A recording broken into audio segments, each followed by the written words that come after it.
श्री सर्वशक्ति मते परमात्मने श्री रामाय नमः। बोलो सियावर रामचंद्र जी भगवान की जय। पवन पुत्र हनुमान जी की जय।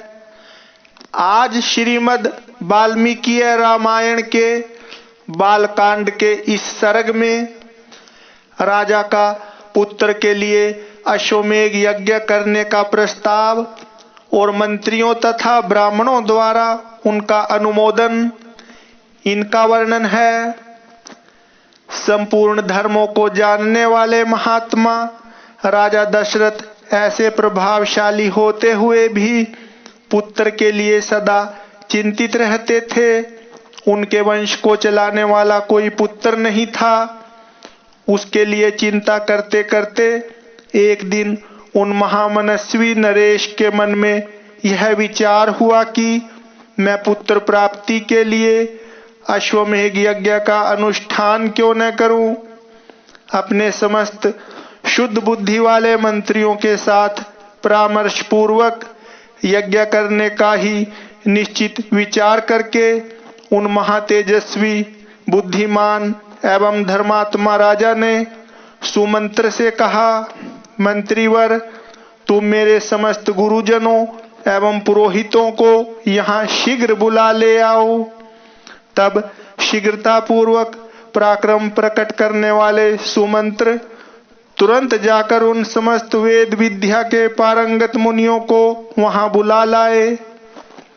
सुयज्ञ, वामदेव, जाबाली, काश्यप, कुल पुरोहित वशिष्ठ तथा और भी जो श्रेष्ठ ब्राह्मण थे, उन सब की पूजा करके धर्मात्मा राजा दशरथ ने धर्म और अर्थ से युक्त यह मधुर वचन कहा, महर्षियों, मैं सदा पुत्र के लिए विलाप करता रहता हूँ।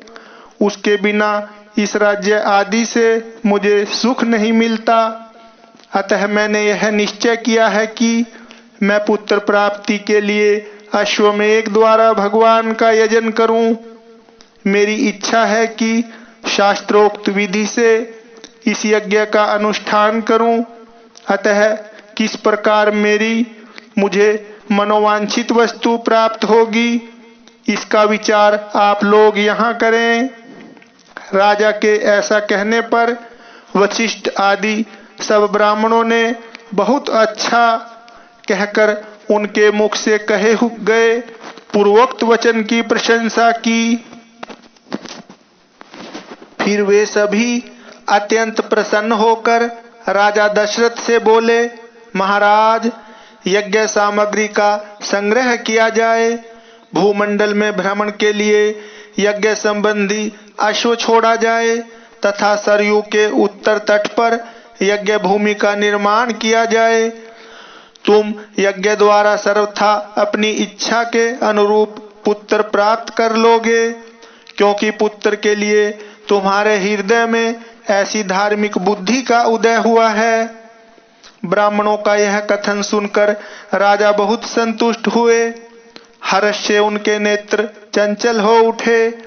वे अपने मंत्रियों से बोले, गुरुजनों की आज्ञा के अनुसार यज्ञ की सामग्री यहाँ एकत्र की जाए।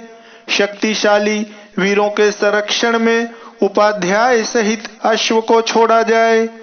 सरयू के उत्तर तट पर यज्ञ भूमि का निर्माण हो। शास्त्रोक्त विधि के अनुसार क्रमशः शांति कर्म का विस्तार किया जाए, जिससे विघ्नों का निवारण हो। यदि इस श्रेष्ठ यज्ञ में कष्टप्रद अपराध बन जाने का भय न हो तो सभी राजा इसका संपादन कर सकते हैं, परंतु ऐसा होना कठिन है, क्योंकि विद्वान ब्रह्म राक्षस यज्ञ में विघ्न डालने के लिए छिद्र ढूंढा करते हैं। विधिहीन यज्ञ का अनुष्ठान करने वाला यजमान तत्काल नष्ट हो जाता है। अतः मेरा यह यज्ञ जिस तरह विधि पूर्वक संपन्न हो सके वैसा उपाय किया जाए। तुम सब लोग ऐसे साधन प्रस्तुत करने में समर्थ हो। राजा के द्वारा सम्मानित हुए। समस्त मंत्री पूर्ववत उनके वचनों को सुनकर बोले, बहुत अच्छा, ऐसा ही होगा।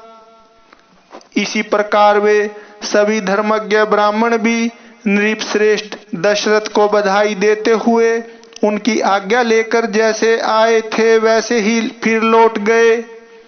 उन ब्राह्मणों को विदा करके राजा ने मंत्रियों से कहा, पुरोहितों के उपदेश के अनुसार इस यज्ञ को विधिवत पूर्ण करना चाहिए।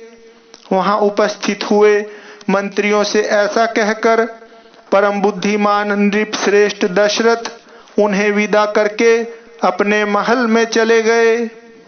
वहां जाकर नरेश ने अपनी प्यारी पत्नियों से कहा, देवियों, दीक्षा ग्रहण करो, मैं पुत्र के लिए यज्ञ करूंगा। उस मनोहर वचन से उन सुंदर कांति वाली रानियों के मुख कमल बसंत ऋतु में विकसित होने वाले पंकजों के समान खिल उठे और अत्यंत शोभा पाने लगे।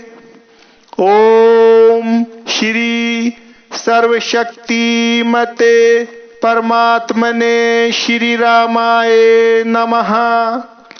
बोलो सियावर रामचंद्र जी भगवान की जय। पवन पुत्र हनुमान जी की जय।